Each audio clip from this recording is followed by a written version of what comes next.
This spout pouch is intended for packaging soybean milk.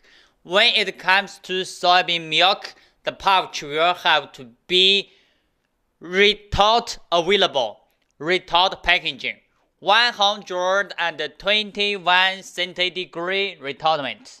As you can see, for this pouch, it is clear and can be with high temperature, 121 degree retort for 40 minutes.